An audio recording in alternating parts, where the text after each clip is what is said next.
Hey guys, so the other day I was scrolling through the Google Snake Discord like I occasionally do, and a runner called Moderstorm had beat the 50 Apple World record in Classic mode, which is really impressive as the previous record had been standing for over a year.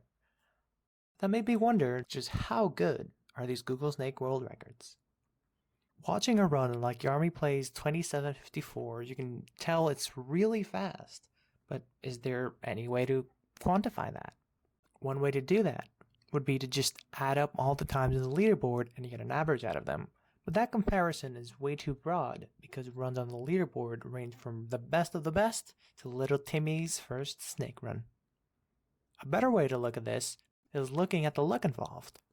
Luck, as you all may know, plays a big role in Google Snake speedruns and especially in the classic leaderboard. So in hindsight, I probably should have named this video differently, but I already made that joke about it earlier. Now, we need to determine what average luck looks like, so we can then use that to compare our world record to it. In order to do that, we'll have to get into the mechanics of Snake. This is Snake, and as soon as you move right and you collect the first apple, the game quickly recognizes all the free squares on the board, then it picks a square at random and places the apple on it. Simple enough. Now, when choosing a square, it could potentially pick the furthest square away from you, or it could just pick the square that's right in front of the head of your snake, making runs like these theoretically possible. The odds of the apple spawning in any one of these squares is found using this formula.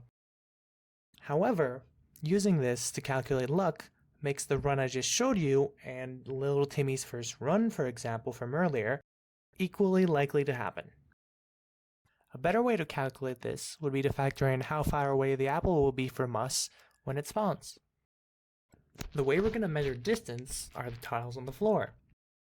So the amount of tiles a snake needs to travel to get to the apple will be the distance. One square is one distance, and so on and so forth.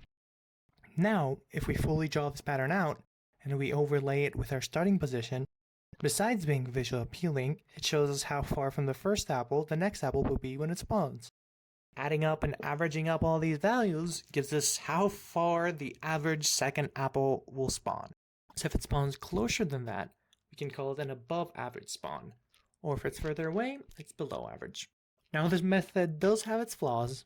It fails to account for situations like these, where it's not physically possible for you to reach the apple in 3 squares because the direct path is blocked by your tail. And also generally assumes that we're going to be playing perfectly. But I still think it's a good enough approximation of how lucky one gets without creating a full-on snake solver. Now, let's run our world record through this method. After a little bit of coding to automate the averaging out process and painstakingly going through and processing all the values, we get this number, which means that Yarmy's apple spawns were 34% better than the average. To put that into perspective, a side product of this process is that it tells us more or less how fast this run could have been with perfect play, since we know how long the snake takes to cross a tile, which is a 25-second and 38 millisecond run, which is 2 whole seconds faster than what the record actually was. Really shows how much those cybernetic implants would help. If he had gotten completely average spawns, the run would have been a 37:25, which is 10 whole seconds slower than what the record ended up being. Granted, that would have in turn changed the values from the average spawns and isn't completely reliable, but I still think it's good as a reference. So now that you know just how much better a lucky run is compared to an average one, all that's left is for you to go and chase your dreams of beating the world record.